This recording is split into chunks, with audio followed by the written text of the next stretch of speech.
Good evening and welcome to episode 50 of Nicola Valley Talk, a podcast brought to you by the Tourism Nicola Valley, Experience Nicola Valley, and Experience Merit. Nicola Valley Talk is broadcast every Thursday at 7 p.m. from Merritt, British Columbia, Canada. This is a different episode of our program, and we've given it a special name. It is Off the Clock City Talk, and it will be airing on the last Thursday of every month.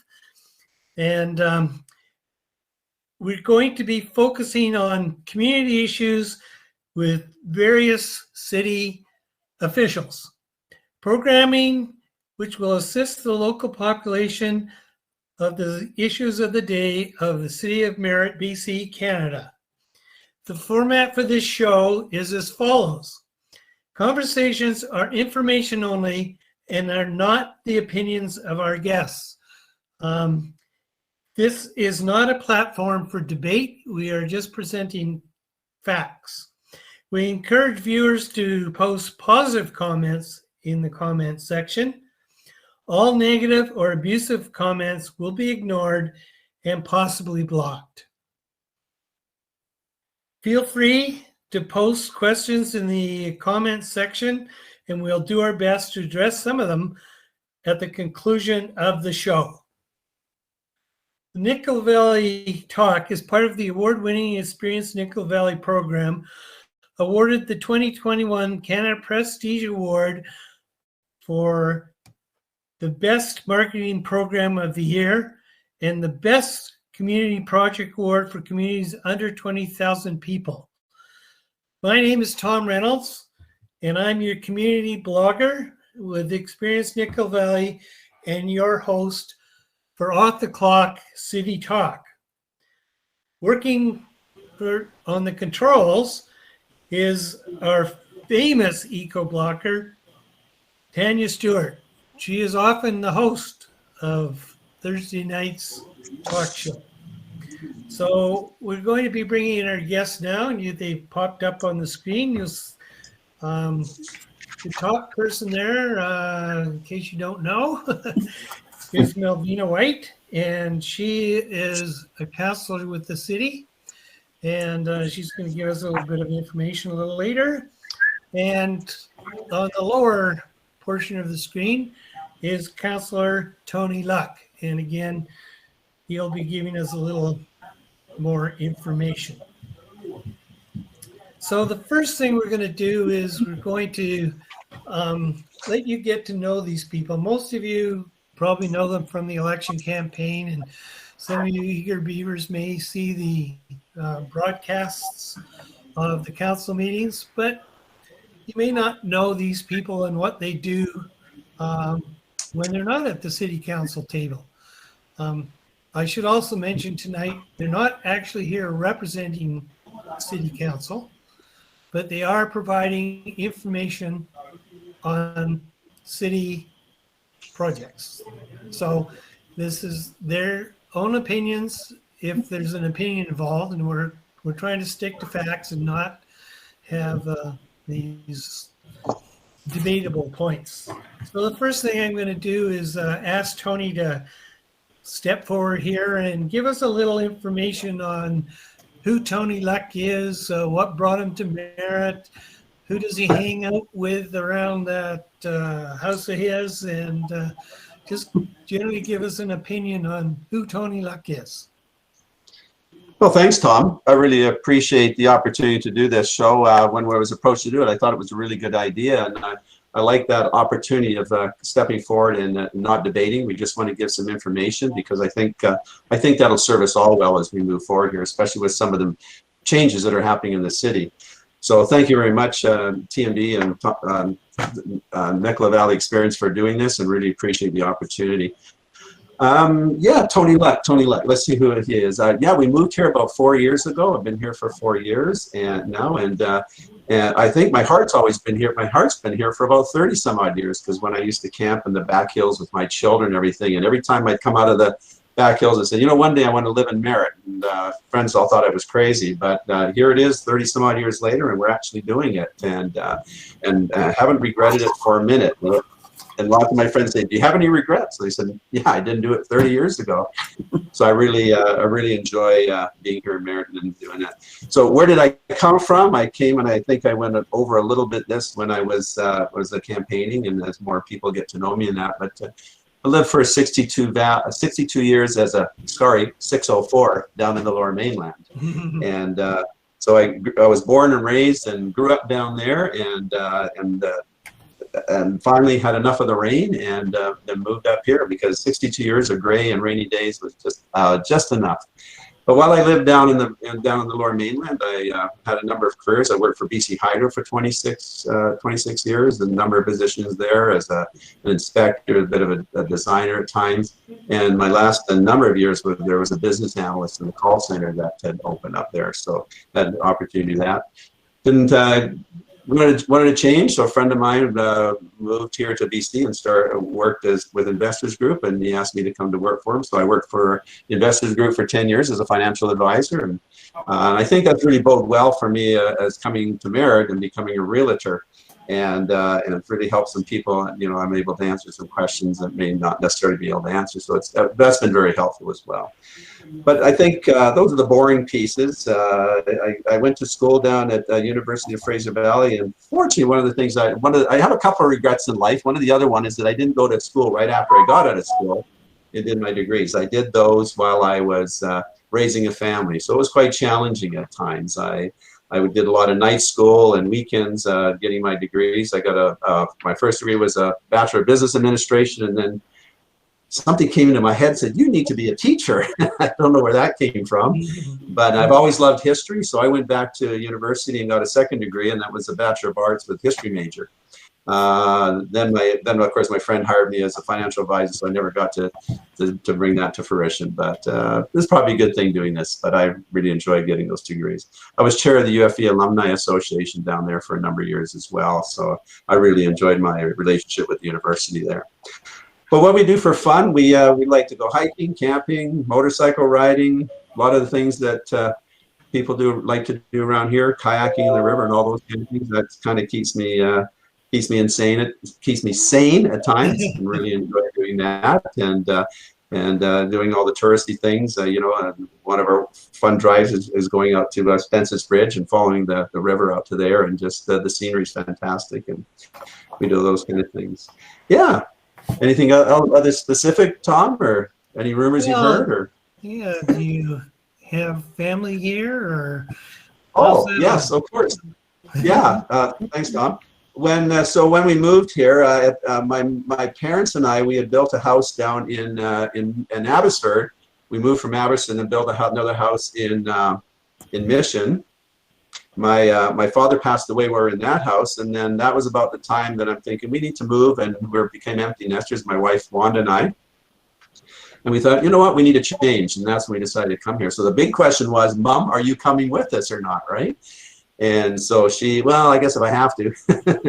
But you know what? She's loved it here as well. She doesn't like the wind. That's one thing. She does get upset, but she does like the warm weather, and she loves the gardening here. So my mom lives in a suite with us, and Wanda and I live upstairs. And what do we have? A pet. We have a little parrot for a pet, and some chickens, and look after our garden. So yeah, and the kids come up and visit us occasionally. But yeah. Okay, Melvina, we'd like you to explain who Melvina White is. Well, I've been an entrepreneur for a whole bunch of years. I started out with a clothing store at one point in time. I was a hairdresser, and then I went to work in a hotel, and I was hooked for the rest of those years. And I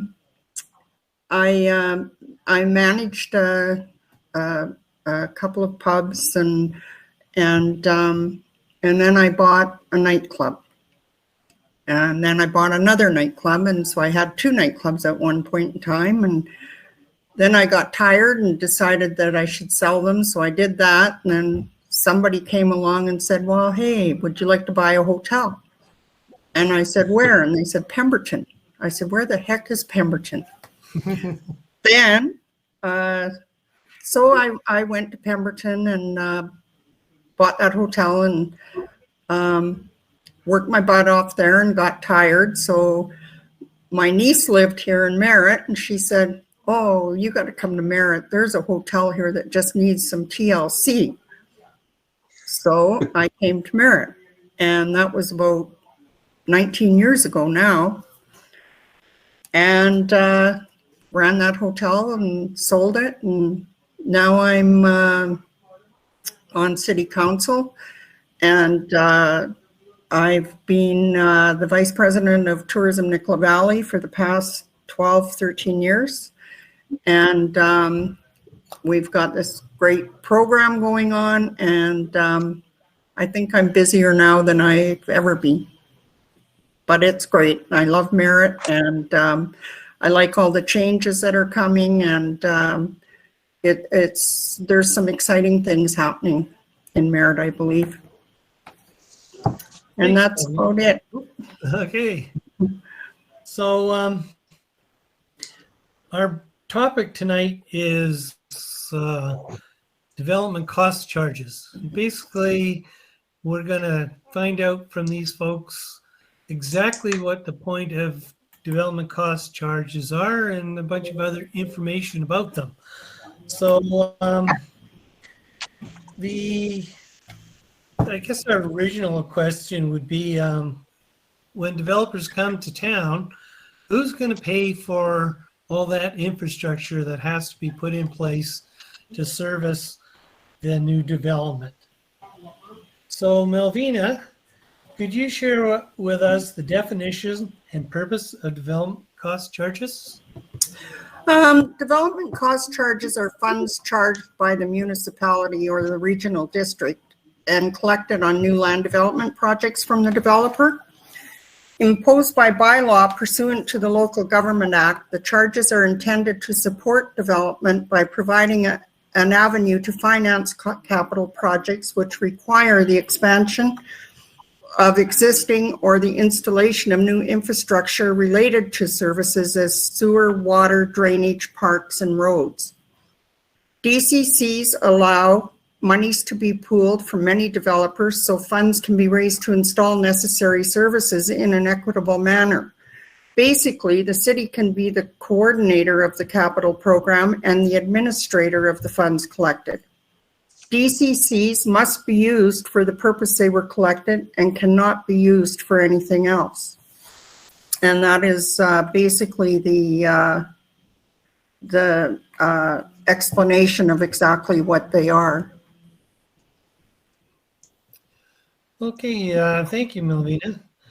Tony, can you tell us how DCCs are established and who is responsible role for the oversight of financial management and approving?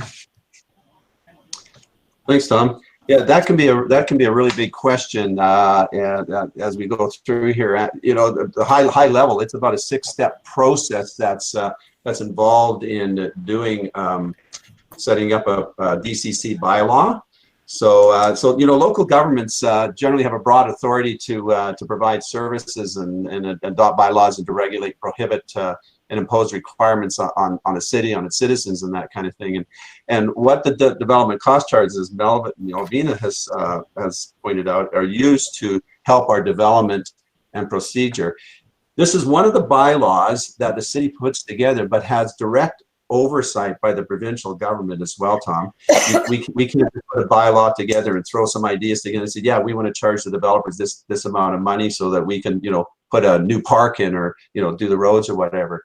It's a very calculated process and bylaws, looking at what future projects we need to do and calculating the cost of those, and then doing an estimate of how much development we're going to have over the next little while. And then be able to put a cost to that to the developers that come into town.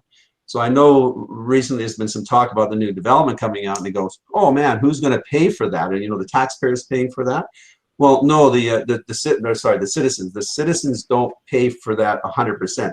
They will pay part of it, because let me just take a step back. If there was no development happening in the community, there's still money needed to do roads and water and sewer and parks and all those kind of things. What some development helps us do is raise more money to be able to update and expand those services as well. And so it's a really important piece. So as this process is, provincial bodies that approve actions, plans and bylaws include the inspector of municipalities. So once we have put and devised the bylaw, the new bylaw, it doesn't get approved automatically at council. It must go to the inspector of municipalities, who approves that. And as I was doing a little research for this, I actually saw that there was a municipality, and I believe it's Langley, but please don't feel bad if it isn't, but a municipality that put a big plan together to expand its parks program.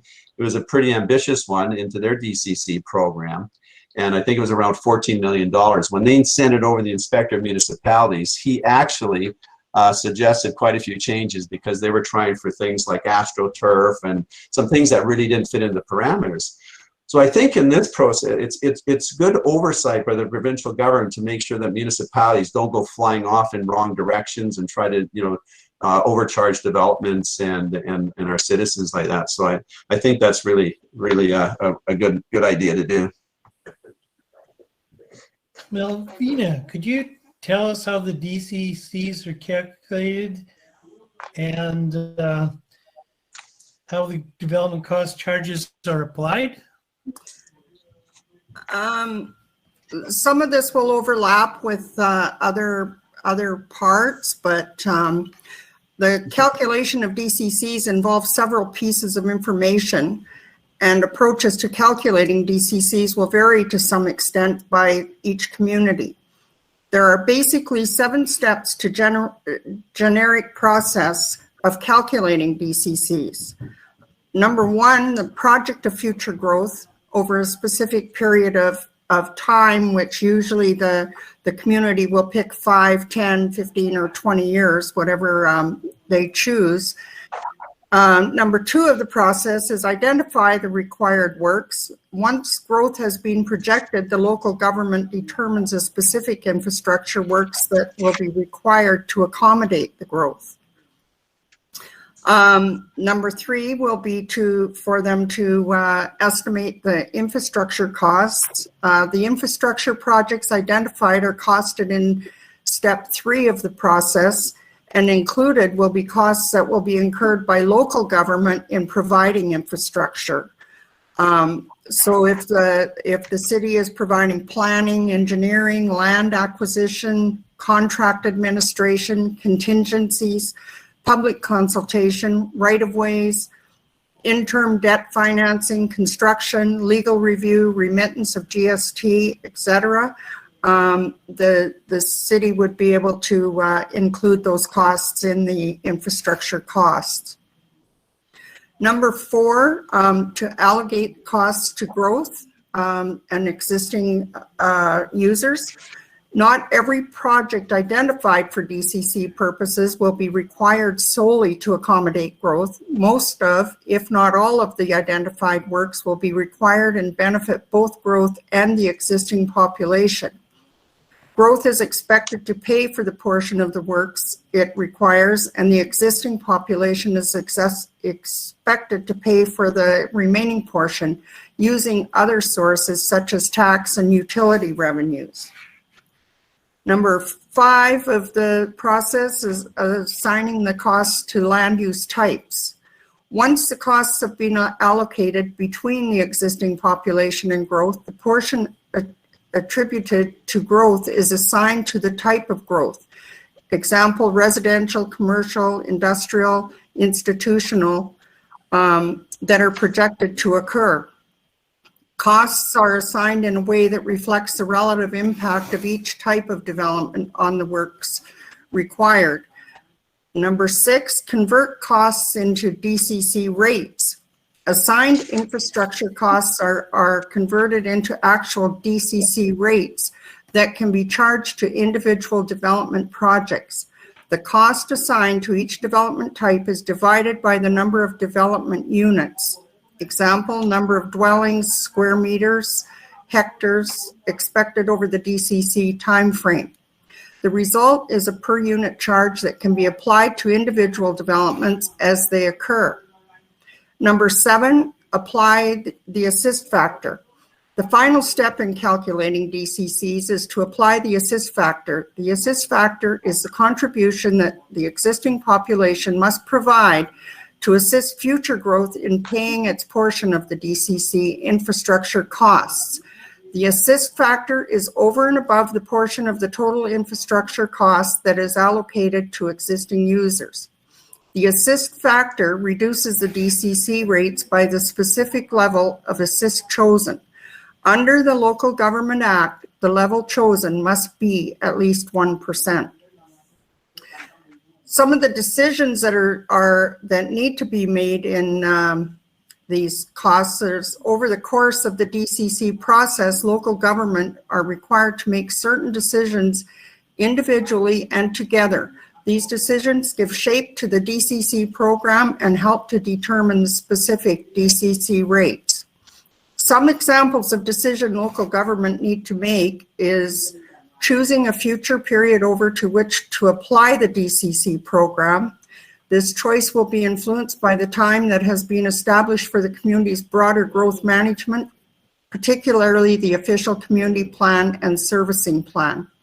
The OCP projects the amount of and types of growth that are expected in the community over a specified future period of time. The servicing plans identify the servicing efforts that the community needs to undertake in order to provide for and to shape the growth that is projected to occur. And that takes in the how the DCCs are calculated and how the funds are applied. So thank you, Melvina. Basically what you're telling us is a little bit of a complicated process to arrive at these DCC charges, but the intention is to make it equitable between those who are existing in the community and the new development that's coming. So in order to be somewhat fair, you have to consider all those 7 points. Yes. Well, thank you for bringing those forward. It's, I think, going to be helpful to the community to understand that it's quite a process when you're dealing with development. So once development costs are collected, there is a procedure as to how they are dealt with, starting with the DCC Reserve Fund. Tony, could you explain to our audience the Development Cost Charge Reserve Fund and its function? I'll give you the government answer first, and then we'll talk about a couple of things. But you know what? I think it's a really important, as I mentioned earlier, discussion we're having here, because a lot of people don't know what the DCCs are and how things are paid for, how we expand the size of the sewer plant, or put new water pipes, or fix the roads and things like that. So I think this is a really good process to understand, and it's not just us pulling numbers out of the air and putting together. It's a very calculated, and I think that's kind of, with the lack of development in the city the last number of years, is that's kind of hurt with our DCC funds. They're low because you have to have some expectation for growth and understand what's happening in the community, so that you can put those into your calculation and be able to grow your reserve funds, right? And if there's no those calculations, planning is a huge part of that, because as Melva talked about, planning is where you're saying, okay, where's our needs going to be? A new sewer plant, a new water delivery system, a new park, a new drainage systems, and that we have to understand that and know that, and be able to plan around that. That's a very important piece of when we send it to the inspector of municipalities, that they know what we're going to spend that money on. Hence, when that's all put in place and we have that, we now have reserve funds. And what's a reserve fund? Think of it as a bucket. We have buckets, and that's how, it's like when you're doing savings. I have a bucket for your new car, a bucket for a new boat, or a bucket for a new house. I put money in there and I can save to buy those that new capital for my family or whatever. It's the same thing in municipality. I have a bucket with, and there's 5 main buckets. There's a bucket for roads, there's a bucket for water, there's a bucket for sewer, there's a bucket for drainage, and there's a bucket for parks.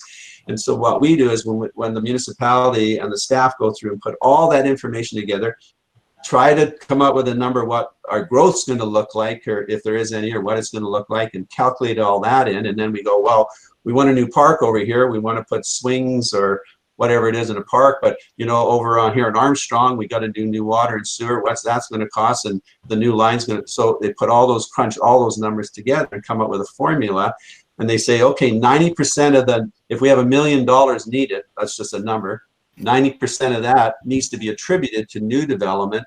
Existing citizens will pick up 10%, and that's where that equity comes in. They still need to pay some of it. So there it is. So now we figure that out. Now we may spend $200,000 on roads. So 20% goes into that bucket for roads, and then 30% go into sewer, and then 20%, and that's eventually how it's broken down, so that the money goes into each of those buckets, and we have them. The money goes in like that, and the only way the money can come out of that bucket is, okay, we're ready to start that project that we planned 2 years ago of fixing Armstrong Road, for example. Now the money can come out and be used for that. We can't take that money and use it for Nicola or for vote or anything. That has been allocated to that, and that's how that money, and that's why those reserves are set up that way. So you'll see a bucket for roads, but there might be 5 projects within that bucket as well. Does that make sense, Tom? Yes, it does. But at this point in time, you don't have a DCC bylaw that's going to fix Armstrong. No, those are all examples. Just in case those I like using examples. Matter of fact, our DC bylaw is, I think, Melva, correct me if I'm wrong, I think it was 2013, the last time it was looked at. So it's very, very old, very dysfunctional. And so right now we've got some development happening in the city. We're using old DCs, and inflation and costs have just blown those out of the water. Plus I don't even think there's any planned projects within those. So it's very, very important as we go through this exercise moving forward to get that DCC bylaw done sooner than later, because we want to capture every new development coming here so they pay their fair share of new. And I was going to say, don't forget to mention low on funds. Yeah, exactly. Yeah. So all development within the geographic area of development cost charge bylaw is liable for the charge unless exempted by statute. Local government can choose to waive or reduce charges for certain types of development. Melvina, can you provide us with some examples of exemptions and DCC waivers and reductions? Local government are allowed considerable flexibility in establishing DCCs, but the Local Government Act establishes a few exemptions and choices in the development of DCC programs. Local government can choose to waive or reduce charges for certain types of development, including not-for-profit rental housing, supportive living housing, for-profit affordable rental housing, a subdivision of small lots designed to result in low greenhouse gas emissions, a development designed to result in low environmental impact. And a bylaw must be adopted that further defines the eligible development and specifies the degree to which the charges will be waived or exempted. And more about, this is a pretty complex topic, but that's the basics of it. But if anyone wants to know more about it, it can be found in the Development Cost Charge Best Practice Guide on the government website. And there is a little more information on there, but we would have been here all night. So that's the basics of it. Well, we wouldn't mind being here all night, would we? Somebody asked if there was going to be a test after, Tom, and yes, there should be a test after. Well, don't ask me to write it, please. Just kidding.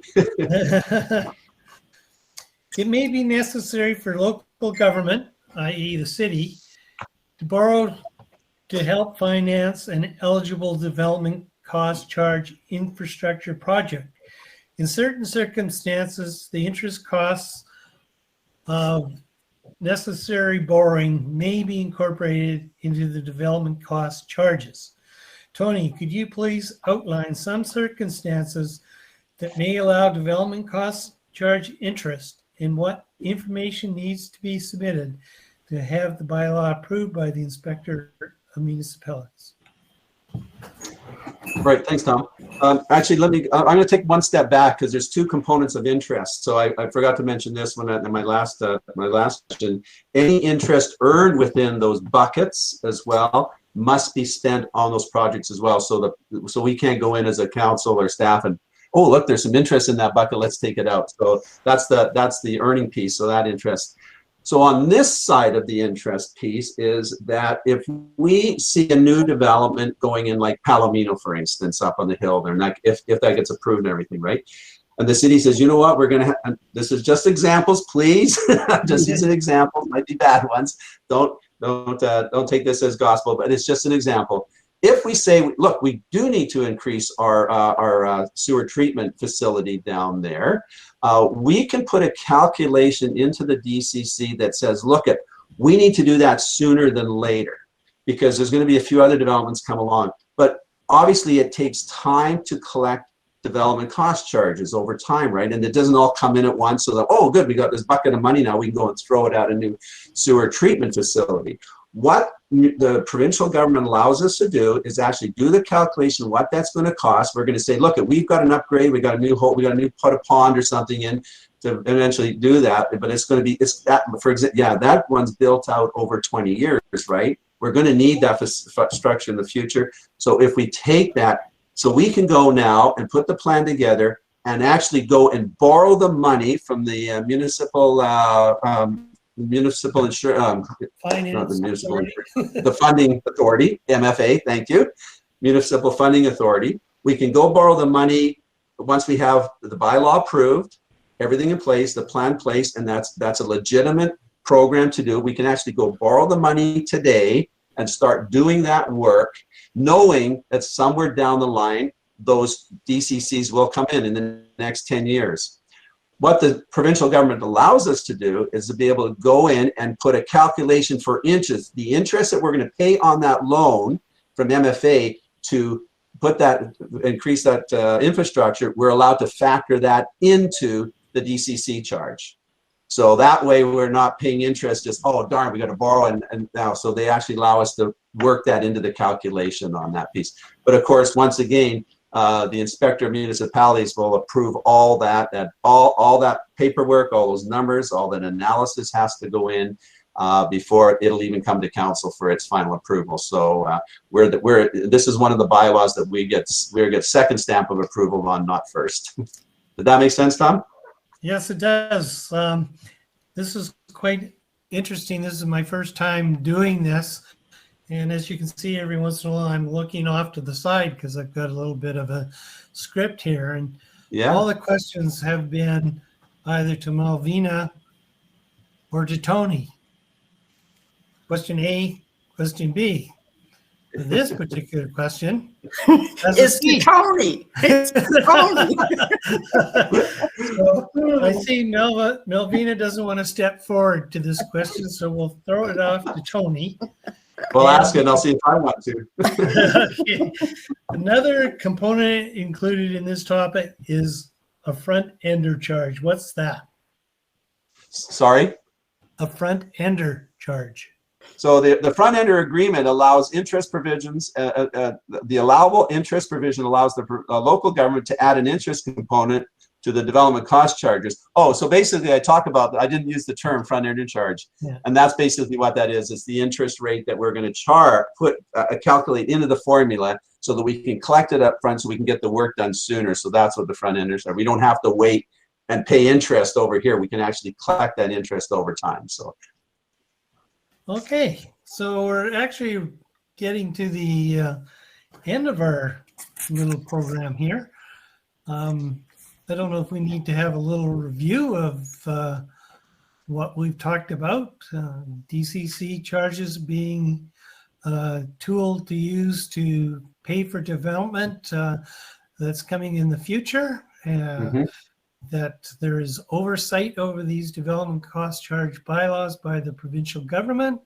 Mhm. There are certain items that can be built into the development cost charges, such as roads, sewer, water, storm sewer, and parks.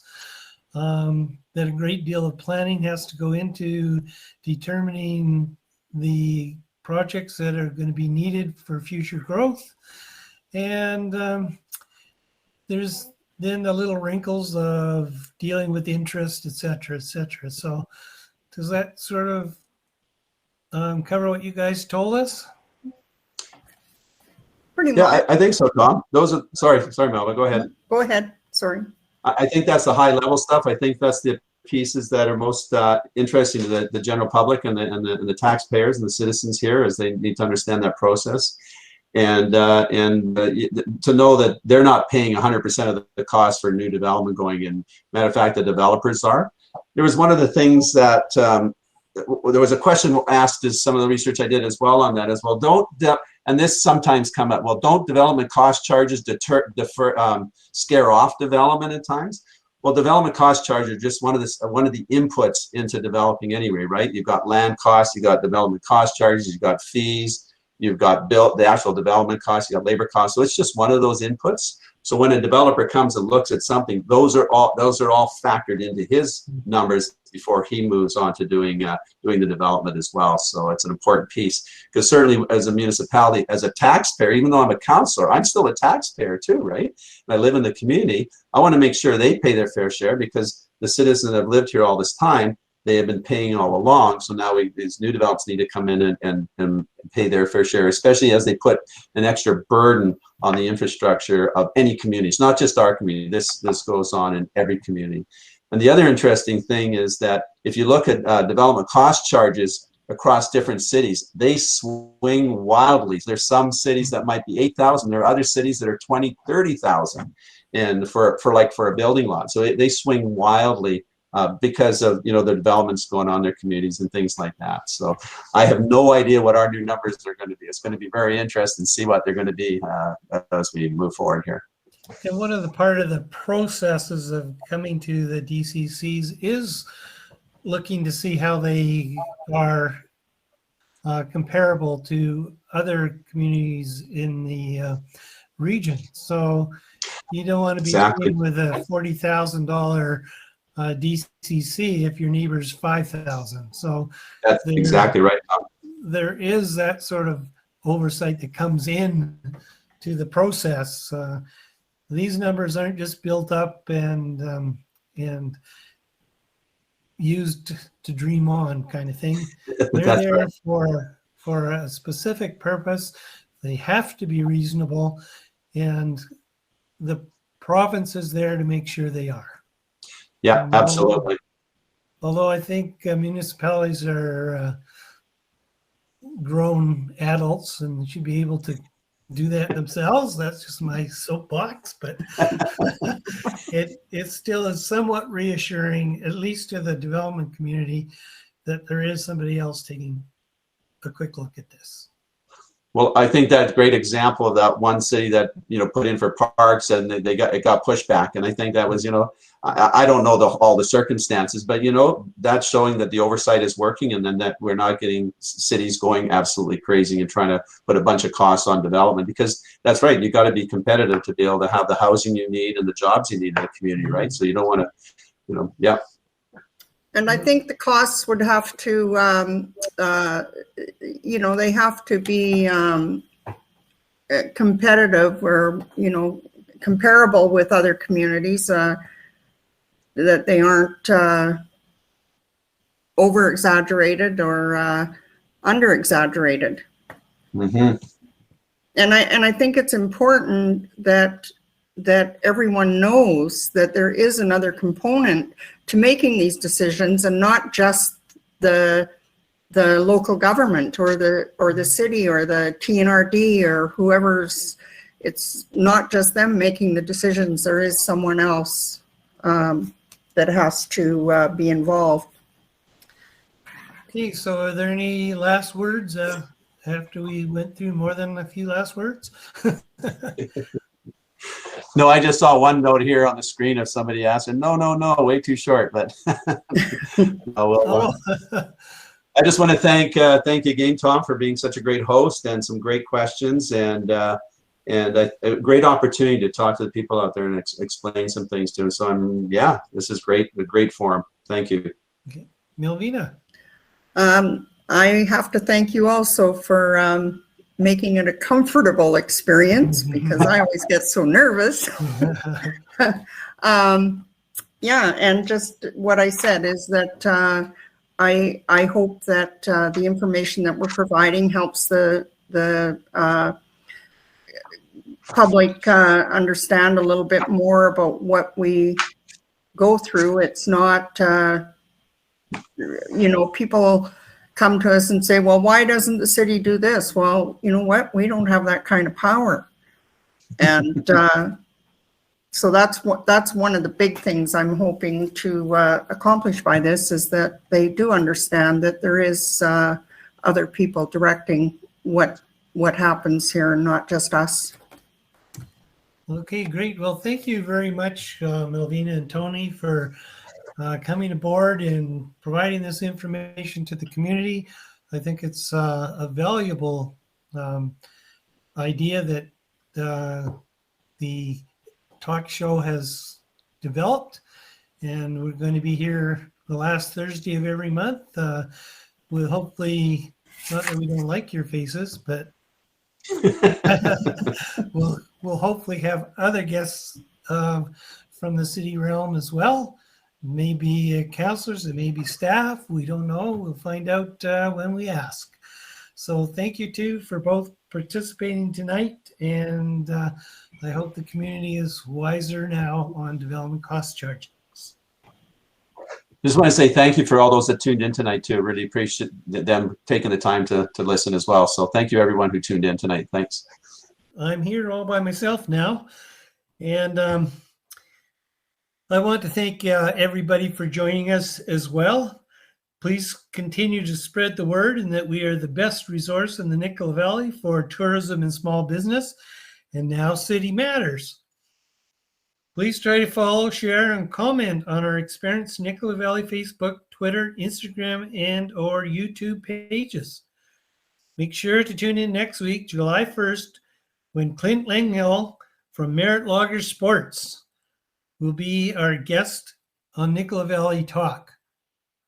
Remember, every Thursday night, join us 7 o'clock, and same place, same time. Thank you very much.